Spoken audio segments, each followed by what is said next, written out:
Ladies and gentlemen, the story I bring before you today is not a work of fiction, nor is it an exaggerated drama designed for the screen. It is a true account of human ambition, greed, deception, and ultimately violence. And it reveals in the starkest possible terms how choices can accumulate until they destroy everything in their path.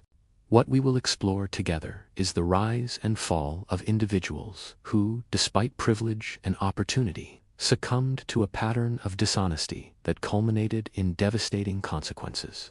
This account is at once a tragedy, a cautionary tale, and a mirror reflecting the dangers of unchecked desire in a society obsessed with wealth, influence, and appearances.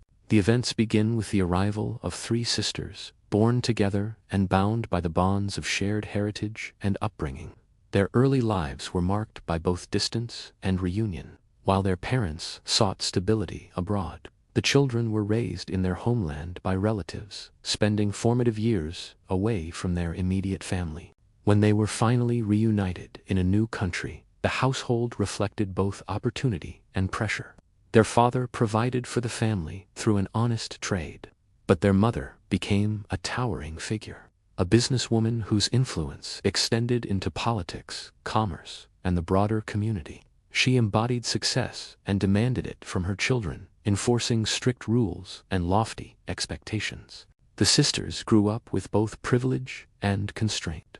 They were not deprived of material security, but they were denied leisure, spontaneity, and independence. Every moment was accounted for, every choice measured against the pursuit of excellence. They were encouraged to see themselves as future leaders, as heirs to the legacy of their mother's accomplishments. Yet such expectations can weigh heavily, while discipline can produce resilience. When imposed without compassion, it often breeds resentment, insecurity, and rebellion. One sister, in particular, struggled to find her place. Though intelligent and capable, she often felt overshadowed, unable to meet the standards imposed upon her, and suffocated by the unrelenting drive for success that pervaded her household. Adolescence brought with it a yearning for validation beyond the family home. School became not only a place of study, but also a stage upon which self-worth could be tested. For one of the sisters, the encounter with an older student offered an escape from the rigid world she inhabited. He was confident, charming, and unconstrained, a foil to the discipline of her home. Their relationship was brief, ending in betrayal, but it revealed to her a life beyond parental control. To her family, this young man was unworthy and dangerous. To her, he was a symbol of rebellion and freedom. Though their connection dissolved, the impression remained, lingering as a memory of what life might be like beyond the watchful eye of her mother. The years passed, and the sisters pursued higher education as their mother directed.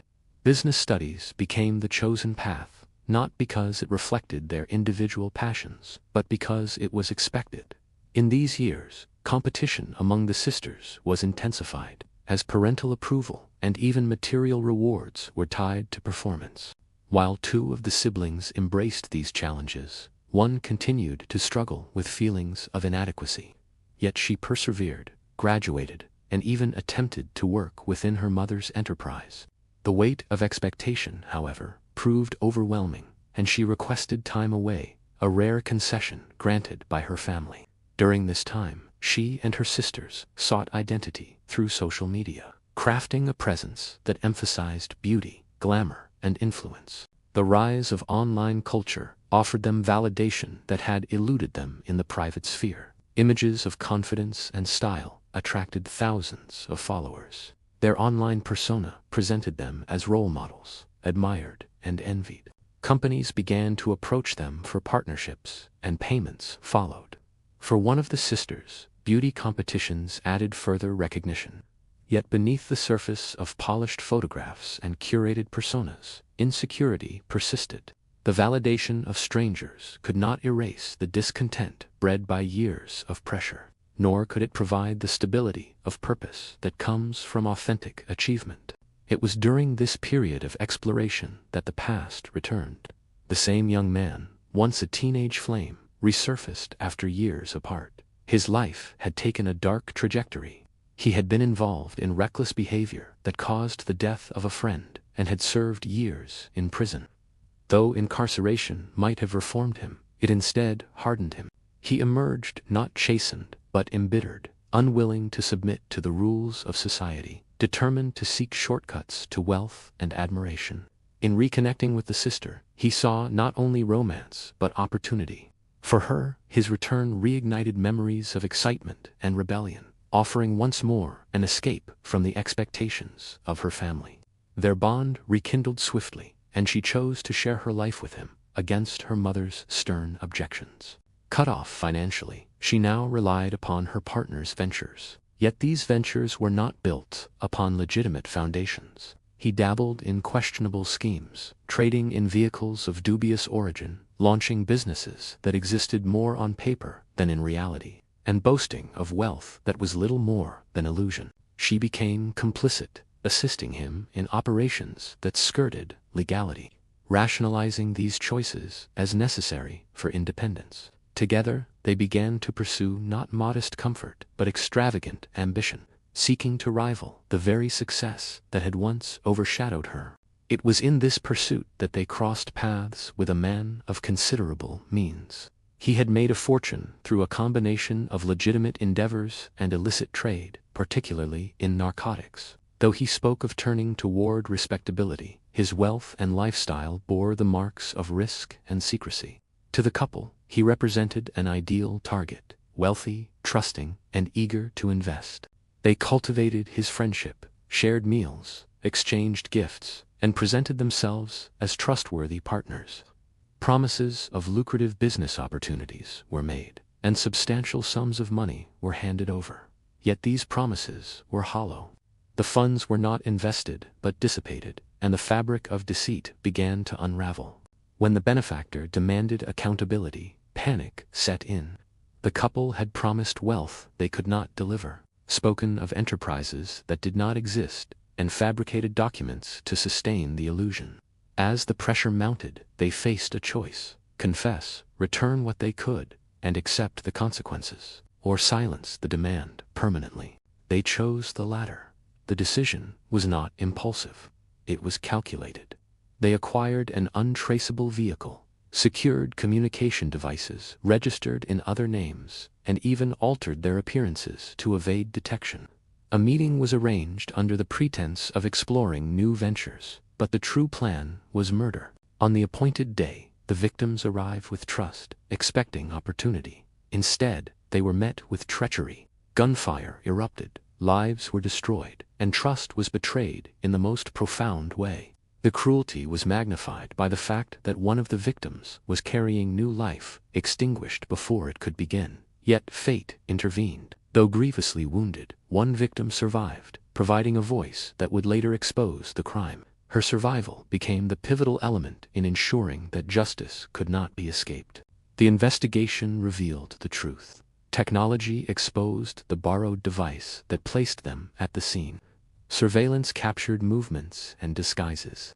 Financial records showed the absence of legitimate business activity. Step by step, the trail of evidence closed around them.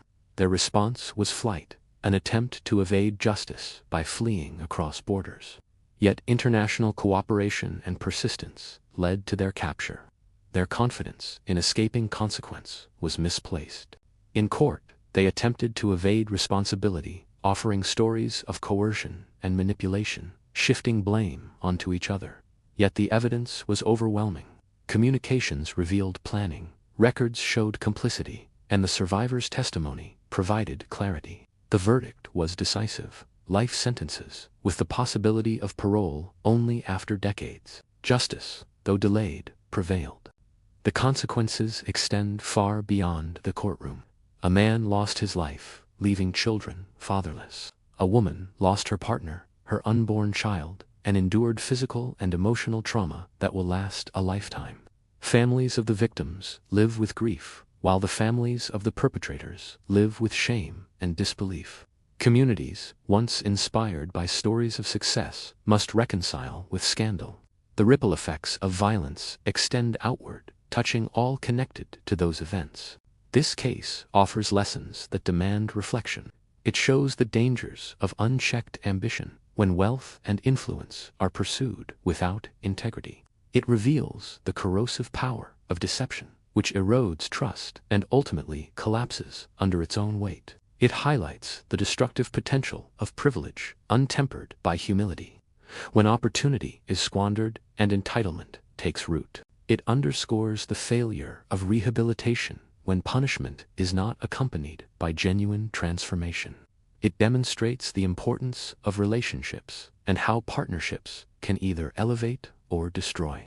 And it affirms the resilience of truth, for despite lies and attempts at concealment, justice emerged.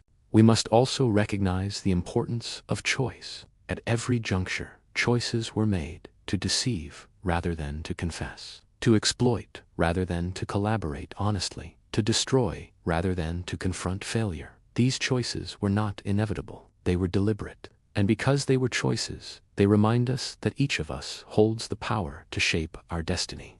We may not control the circumstances of our birth, the expectations placed upon us, or the hardships we face. But we do control how we respond, whether with integrity or deceit, compassion or cruelty, courage or cowardice.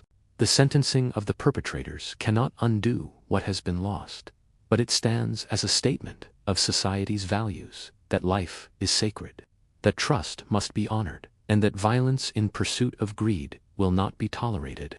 It is a reminder that justice, though imperfect, remains essential to the preservation of social order. As we reflect on this tragedy, let us take from it not only sorrow, but also wisdom. Let us teach the next generation that success without integrity is meaningless, that ambition without compassion corrodes the soul, that privilege without humility destroys.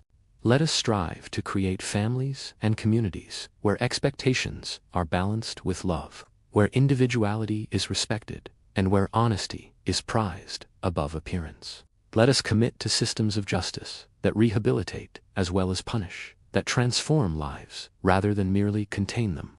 Let us honor the resilience of survivors, whose courage ensures that truth is not silenced. The story is dark, but within it lies illumination.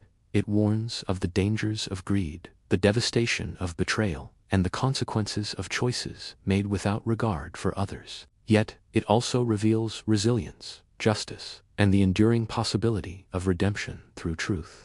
Let us confront such stories, not with despair, but with determination to learn, to grow, and to ensure that in our own choices we contribute to a world defined not by deceit and violence, but by honesty, compassion, and justice. For in the end, the measure of a life is not in wealth accumulated or image projected, but in integrity upheld and the legacy left in the lives of others.